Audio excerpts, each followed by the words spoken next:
नमस्कार, मैं कृष्णा शर्मा। आज के पॉडकास्ट में हमारे साथ हैं अर्चना, जो एक संगीत की विद्यार्थी हैं, साथ ही साथ संगीत में अच्छी रुचि रखती हैं और आज हमारे साथ मौजूद हैं। इनसे हम जानेंगे कि आखिर इन्होंने संगीत कहाँ सीखा और कैसे सीखा। तो हमारे साथ हैं अर्चना। अर्चना जी, आपका बहुत बहुत स्वागत है। जी धन्यवाद। तो अर्चना जी, मेरा पहला सवाल ये है कि आपने सिंगिंग कहाँ से सीखी?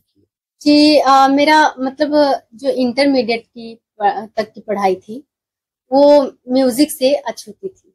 मतलब उसमें कोई म्यूजिक का वो नहीं था, बस इंटरेस्ट था वहां तक कि हाँ म्यूजिक में मुझे कुछ करना है। शोज में देखती थी तो मुझे मतलब अंदर से ये होता था कि मैं भी काश यहाँ पर जा पाती, सीख पाती, म्यूजिक सीख पाती तो मैं भी ऑडिशन दे पाती। तो वहीं से मेरा इंटरेस्ट जगा। मतलब आप कॉलेज में आई हैं तब आपको इंटरेस्ट मतलब सिंगिंग में था, तो आपने कोर्स लिया? कोर्स हम म्यूजिक का कोई कॉलेज ढूंढ रहे थे जिसमें म्यूजिक सब्जेक्ट पढ़ाया जा रहा है। किस कॉलेज से आप म्यूजिक की? नारी ज्ञानश्री पीजी कॉलेज। अच्छा जी, गोंडा। तो जब आपने संगीत में एडमिशन लिया, क्या अनुभव था आपका? पहले मैं तो मतलब ये नहीं जानती थी कि इतनी अच्छी क्लासेस वहाँ चलती हैं। जो हमारी गुरु माँ है किरण मैम, दिल्ली के स्टूडियो में उन्होंने गीता पूरा मतलब गाया है और टी सीरीज में भी उन्होंने गाया है। वो हमारी गुरु माँ है।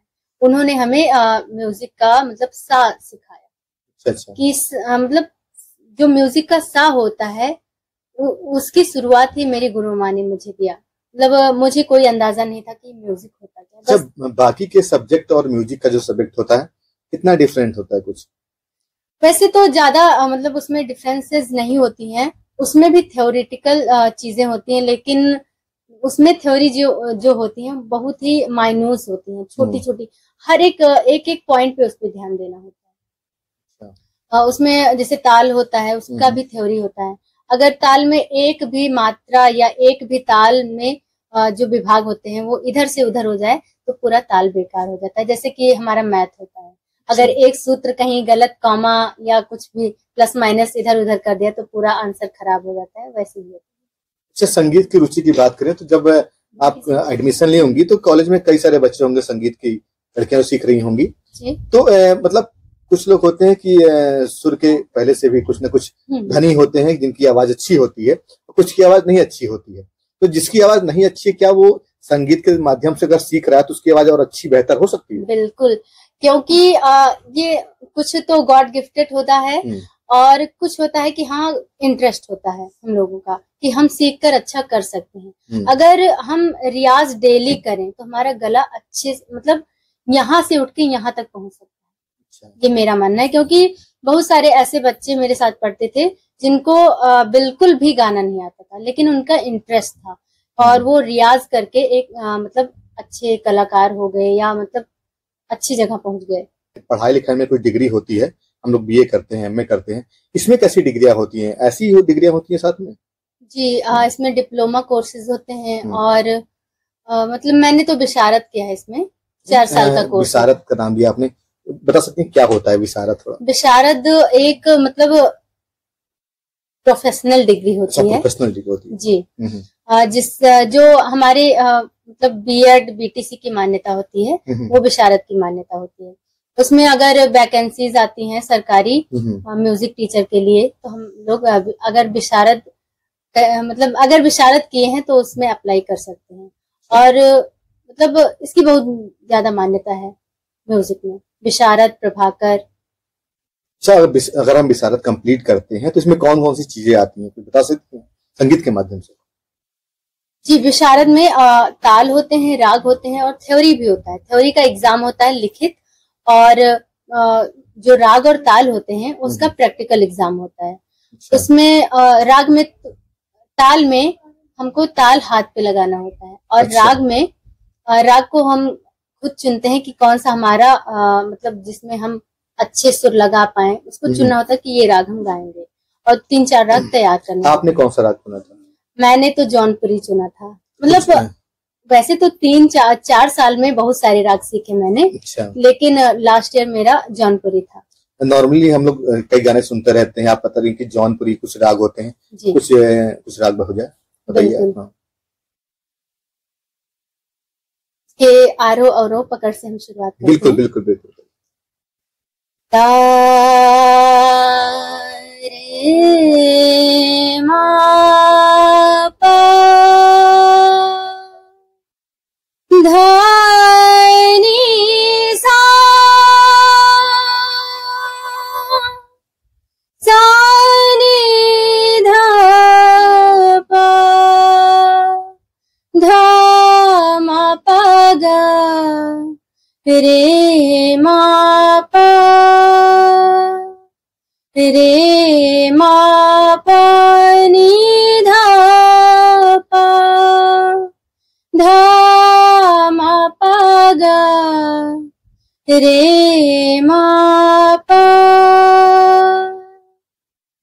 बंदिश मतलब इसमें बंदिश भी होती है, बिल्कुल बिल्कुल। अगर आप चाहें तो बंदिश भी सुना सकते हैं। अच्छा, नॉर्मल तौर पे गाना गाना और जो गीत गाते हैं हम लोग, जो राग गाते हैं, ऐसा लगता है कि जो सुरों का जो मेल होता है, एक तरह से जी आप सुर आपके ऊपर जा रहे हैं, फिर एक डाउन भी हो रहे हैं, जी तो यही सीखने का अभ्यास भी कहीं ना कहीं, जो विशारद की बात कर रही हैं, ये पूरी चीजें आप विशारद में मिलती हैं जी आपको।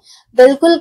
उसमें क्लासिकल चीजें होती है, और जो क्लासिकल मतलब गा लेता है वो हर चीज गा लेगा। कितने साल का विशारद होता है ये? 4 4 साल का होता जी। है। मतलब 4 साल पूरे आपको संगीत में समय देने ही देने हैं। समय देना और रेगुलर समय देना है। अच्छा, एक दिन भी अगर आप रियाज नहीं किए तो वो सुर आपके टूट ही जाएंगे।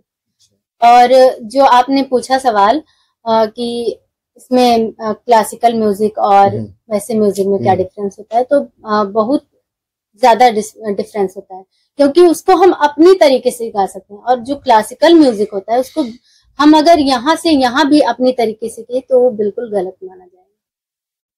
संगीत के साथ साथ आप वाद्य यंत्र का इस्तेमाल करती होंगी, कौन कौन से इंस्ट्रूमेंट आप इस्तेमाल करती हैं? जी अभी मैं गिटार सीख रही हूँ। अच्छा। इंस्ट्रूमेंट में मुझे मतलब इंटरेस्ट तो था लेकिन सीख नहीं पाई, तो अभी हाल ही में मैंने शुरू किया है सीखना। क्या सीखा है अब तक आपने गिटार वैसे? स्ट्रमिंग सीखी है, दो चार, और डी मेजर कॉर्ड और जी मेजर कॉर्ड मैंने सीखा है। तो कुछ सुना दीजिए, गिटार भी यहाँ पर है। ये है डी मेजर कॉर्ड, ये फर्स्ट उंगली थर्ड स्ट्रिंग पे, सेकंड फ्रेट पे,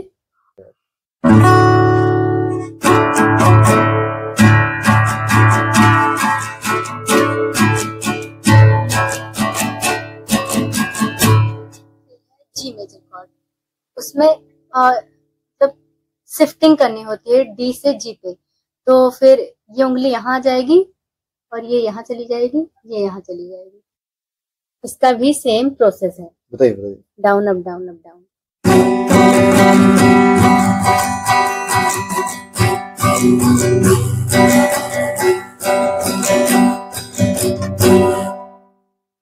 क्या कहते हैं इसको? डी मेजर कॉर्ड, उससे अच्छा। शिफ्ट करके जी मेजर कॉर्ड पे। अभी हम शिफ्टिंग नहीं सीख पाए क्योंकि अभी हाल ही में शुरू किए हैं। हाँ। कुछ बुक्स भी बनते हैं इस पे, कुछ रिटन नोट होते हैं? हाँ सर, लिखवाते रहते हैं नोट्स। नोट्स में क्या लिखे जाते हैं वैसे? वो स्ट्रिंग, मतलब ये सारे गाने की स्ट्रिंग किस स्ट्रिंग पे किस फ्रेट पे बजेगा। अच्छा अच्छा, ये अच्छा। नोट, मतलब आपकी तैयारी भी जारी है। हाँ जी। बहुत अच्छा। विशारद करने के बाद क्या इसकी लाइफ जर्नी होती है? जैसे टीचर के अलावा भी कोई जॉब इसकी होती है?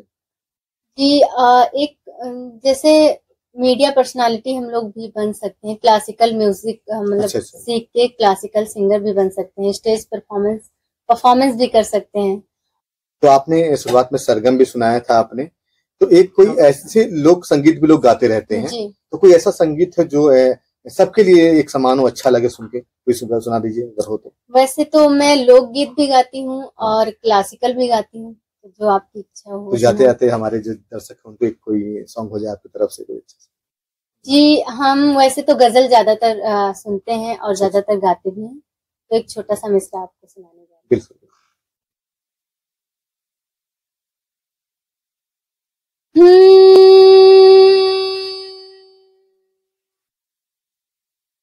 ता ता ता रा रा रा रा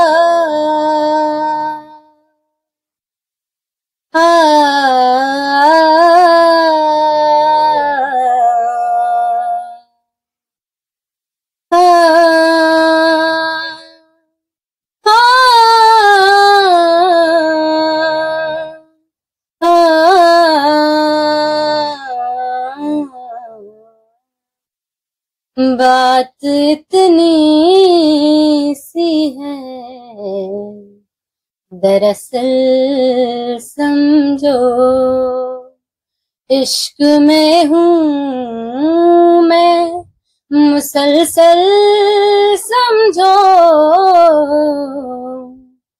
बात इतनी सी है, दरअसल समझो। बहुत खूब, बहुत खूब, धन्यवाद।